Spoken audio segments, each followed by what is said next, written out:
오늘 말씀 제목은 너의 장래에 소망이 있을 것이라 라는 제목입니다. 너의 장래에 소망이 있을 것이라. 우리가 이 제목으로 말씀드릴 때 하나님의 은혜를 누리는 풍성한 시간이 되시기를 바랍니다. 며칠 전에 100분 토론이라는 프로그램에서 토론 중에 해외에 있는 전문가와 온라인으로 자문을 구하는 그런 특별한 장면을 보게 되었습니다. 그래서 경제학자 제레미 리프킨과 연결을 했었는데요. 코로나19와 세계 경제 침체의 원인이 토론의 주제였습니다. 제레미 리프킨이 이렇게 말하더라고요. 이번 코로나 사태는 한 번으로 끝날 일이 아닙니다. 이 사건은 지구 생태계에서 일어나는 장기적 전환의 일부입니다. 개발과 산업화 사회의 생활 방식 때문에 생물의 22%가 사라졌습니다. 과학자들은 수십 년 후 모든 야생 생물이 사라질 것이라고 합니다. 이게 팬데믹과 무슨 상관이냐면 진보의 시대에서 회복력의 시대로 대전환이 일어나는 것입니다. 따라서 각국은 미래 경제와 이에 맞는 인프라를 완전히 새롭게 구상하고 회복 탄력을 강화해야 합니다. 팬데믹과 기후 변화의 시대에 살아남고 번영을 이루기 위해서는 그래야만 합니다. 지금은 문명의 대전환이 일어나고 있는 것입니다. 저는 이 발언이 참 인상 깊었습니다. 지금의 팬데믹 상황이 단순히 모든 분야에 있어서 어려움을 끼치고 퇴보시키는 것이 아니라 지금까지 진보의 시대였다면 이제 회복력의 시대로 전환하는 그런 역할을 팬데믹 상황이 하고 있다는 것이죠. 가만히 생각해 보면 정말 그렇지 않습니까? 지금 세계적으로 일상이 멈추어 버리는 그런 문제들도 있지만 그 덕분에 다른 한편으로는 자연환경이 살아나는 그런 장점도 있는 것을 보게 됩니다. 이런 사실은 요즘 우리가 묵상하고 있는 예레미야서의 내용과도 뭔가 통하는 것이 있지요. 예레미야서도 단순히 유다 백성들이 당할 그 심판만을 말하고 있지 않다는 거예요. 심판과 함께 회복을 말하고 있습니다. 그래서 예레미야서의 구조를 살펴보더라도 1장에서는 예레미야를 하나님이 부르시는 내용이 나오고요. 2장부터 25장까지는 유다가 받을 심판을 말씀하십니다. 그러다가 26장부터 33장까지는 포로로 잡혀갔다가 회복되는 그런 내용이 나와요. 이런 식으로 아직 유다가 망하기 전인데도 그 망하는 사실만 예언하고 있는 것이 아니라 그보다 더 한참 뒤인 그 회복되는 일까지도 말씀하고 있다는 것이죠. 그렇다면 우리가 무엇을 알 수 있습니까? 심판이라는 그 고통, 그 어려움도 단순히 나쁘고 망하는 것으로 끝나는 것이 아니라 그 고통, 그 어려움의 이면에는 회복이 숨어 있다는 것입니다. 그래서 고통과 어려움은 어쩌면 회복을 위한 하나의 과정일 수 있다는 것이죠. 오늘 우리가 읽은 본문에서도 그런 사실을 알게 되지 않습니까? 하나님께서 지금 어떤 예언을 말씀하시죠? 고통의 상황도 말씀하시고 또 동시에 그 고통에서 회복시켜 주실 것도 말씀하십니다. 먼저 15절을 보시면 하나님께서 라헬의 통곡을 들으셨다는 것입니다. 본문에 나오는 라헬, 에브라임 이런 인물들은 모두 다 하나님의 자녀들을 상징하는 단어예요. 그런데 16절에서 뭐라고 말씀하시죠? 눈물을 멈추라고 하십니다. 왜요? 그 포로의 상황에서 회복되는 날이 온다는 거예요. 정말 변화의 가능성이 전혀 없는 그런 절망적인 상황에서도 하나님은 라헬의 통곡을 들으셨고 침묵하지 않는다는 뜻입니다. 그러면서 17절에서는 분명하게 선포하시죠. 너의 장래에 소망이 있을 것이라. 너의 자녀가 자기들의 지경으로 돌아오리라. 여호와의 말씀이니라. 그리고 18절부터 19절을 보시면 하나님의 백성들이 회개하는 모습이 나오고 있습니다. 내가 징벌을 받았나이다. 나를 이끌어 돌이키소서. 내가 돌이킨 후에 뉘우쳤습니다. 이렇게 뉘우치는 소리를 볼 수가 있습니다. 언제가 제가 회복은 회개로부터 시작된다 이런 말씀을 드린 적이 있는데요. 바로 그런 것입니다. 회개하면 회복이 시작된다는 것이에요. 회개할 때 비로소 회복이 시작된다는 것입니다.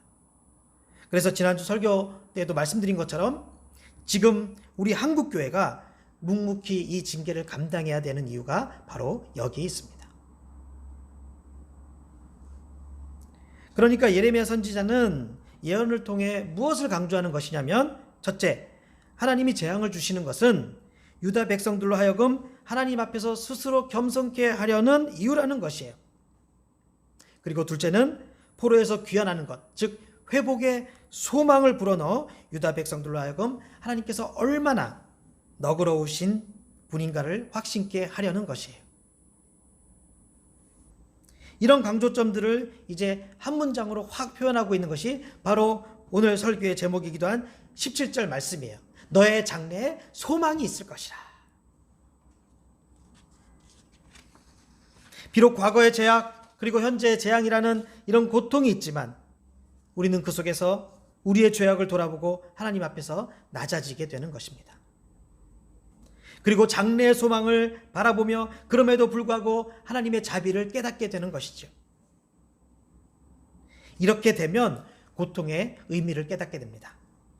그리고 고통 뒤에 어떤 일이 발생할 것인가, 그것까지 깨닫게 되는 통찰력을 얻게 되는 것이지요.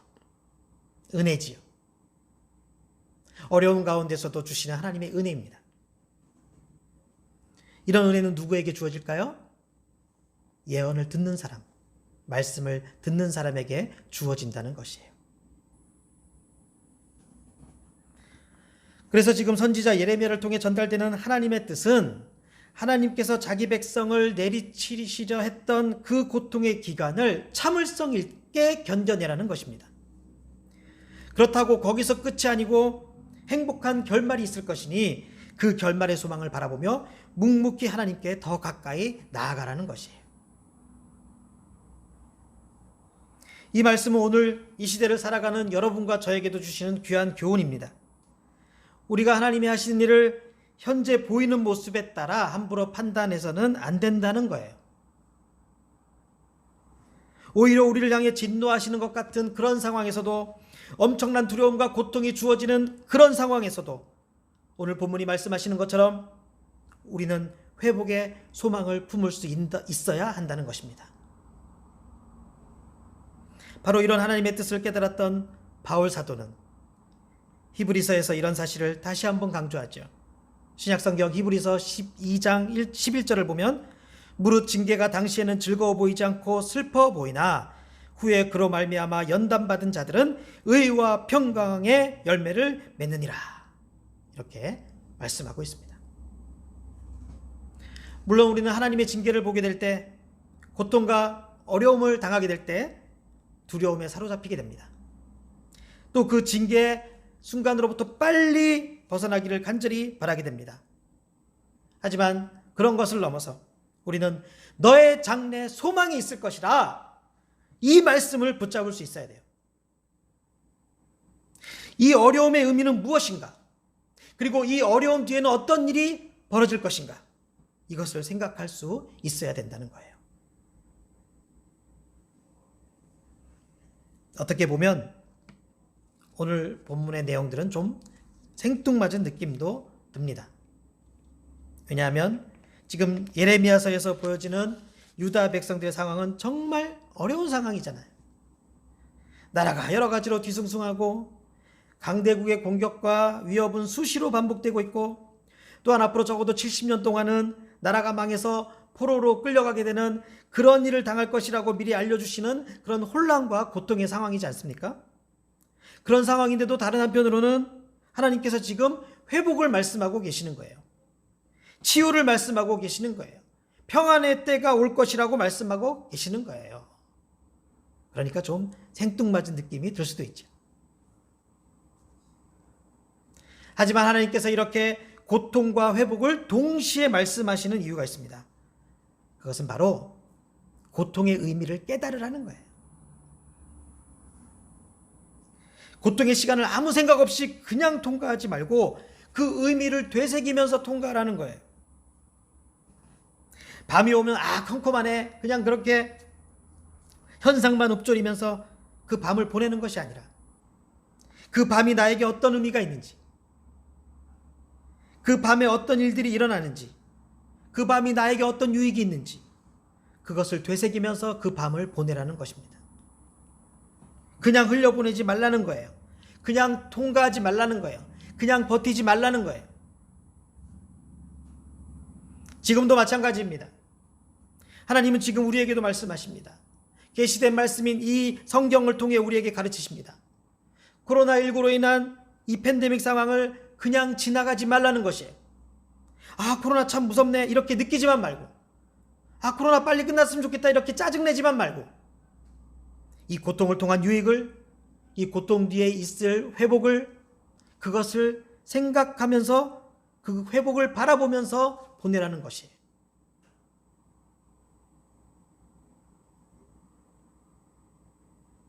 그게 왜 중요할까요? 유다 백성들이 포로 시대를 그냥 보내는 것과 또 그 이후의 일들을 예측하고 보내는 것과 무슨 차이가 있었을까요?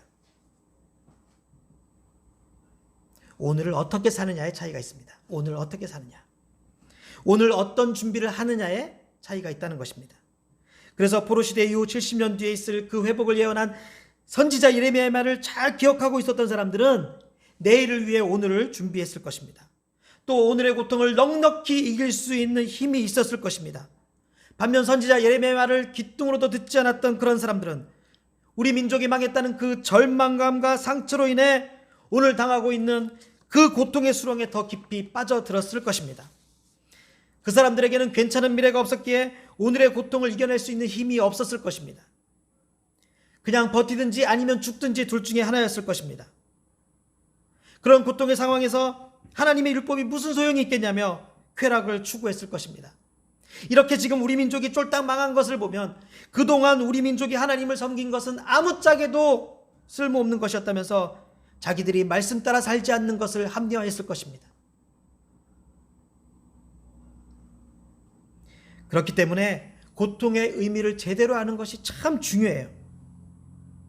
이 고통의 시간이 지난 뒤에 어떤 일이 발생할 것인지를 내다볼 수 있는 지혜가 그래서 중요한 것입니다. 유다 백성들은 지금 비록 바빌로니아 제국에 의해서 망하게 되고 고통을 받게 되더라도 그 후 70년 뒤에 어떠한 일이 발생할 것인지를 반드시 알아야만 했습니다. 선지자 예레미야를 통해 예언하시는 그 하나님의 음성을 반드시 새겨 들었어야만 했습니다. 만약 그렇게 했더라면 포로 시대라는 오늘의 고통을 넉넉히 이길 수 있는 힘을 하나님께로부터 받았을 것입니다. 포로 시대에도 율법을 따라 살았을 것입니다. 포로 시대에도 그 이후의 회복을 바라보면서 소망을 노래했을 것입니다. 포로 시대에도 자녀들에게 주의 율법을 가르쳤을 것입니다. 물론 그렇게 한 유다 백성들이 있었어요. 예언의 말씀을 잊지 않고 바빌로니아 제국에서도 회복을 노래하고 회복을 기도했던 그런 백성들이 있었습니다. 그렇기 때문에 그런 유다 백성들은 상황을 뛰어넘는 하나님의 놀라운 주권으로 인해서 고향 땅으로 돌아올 수 있었고 회복되었고 오늘날 전 세계에 강력한 영향력을 끼치는 그런 시대를 맞이할 수 있었던 것입니다. 이제 우리 차례입니다. 우리 차례예요. 전에도 계셨고 지금도 계신 하나님의 뜻을 깨달을 수 있어야 합니다. 하나님의 교훈을 들을 수 있어야 합니다. 지금 이런 팬데믹의 상황 속에서 우왕좌왕할 것이 아니라, 이런 팬데믹의 고통 속에서 아파하고 괴로워만 할 것이 아니라 이 상황의 의미를 깨닫고 이 상황이 지나간 이후의 회복에 대해서 준비할 수 있어야 합니다. 지금 곳곳에서 어떤 회복의 역사들이 발생되고 있고 또 준비되고 있는지를 바라볼 수 있는 통찰력이 있어야 합니다. 그리고 나에게 어떤 회복의 역사가 준비되어 있는지 그것을 깨달을 수 있도록, 그것을 들려주시는 주님의 음성을 들을 수 있도록 기도해야 합니다. 그러기 위해서는 하나님과 1대1로 만나는 자리를 만들어야 돼요. 말씀에 집중할 수 있는 자리를 만들어야 돼요. 조용히 기도할 수 있는 그런 시간을 만들어야 돼요. 그야말로 큐티, 콰이어트 타임. 이 시간을 꼭 만들어야 됩니다. 다른 것에 정신 팔려서 이런 시간들을 놓치면 안 돼요. 나중에 정말 후회하게 돼요.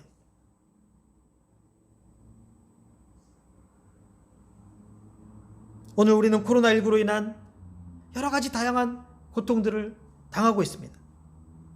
답답한 고통, 지루한 고통, 짜증나는 고통, 피곤한 고통, 경제적 고통, 몸이 아픈 고통, 마음이 아픈 고통, 이런 여러 가지 고통들을 맛보고 있는 상황이에요. 하지만 의미 없는 고통은 없습니다. 고통 없는 회복은 없습니다. 고통 중에는 반드시 회복의 역사도 시작돼요. 그리고 고통 뒤에는 반드시 회복의 역사가 일어납니다. 지금 이 팬데믹의 고통도 마찬가지예요. 이 팬데믹이 어떤 회복을 일으키고 있는지, 이 팬데믹 이후에 어떤 회복이 일어날지, 또 나에게 이런 여러 가지 고통이 어떤 의미가 있는지, 그런 것들을 하나님께로부터 들을 수 있어야 합니다.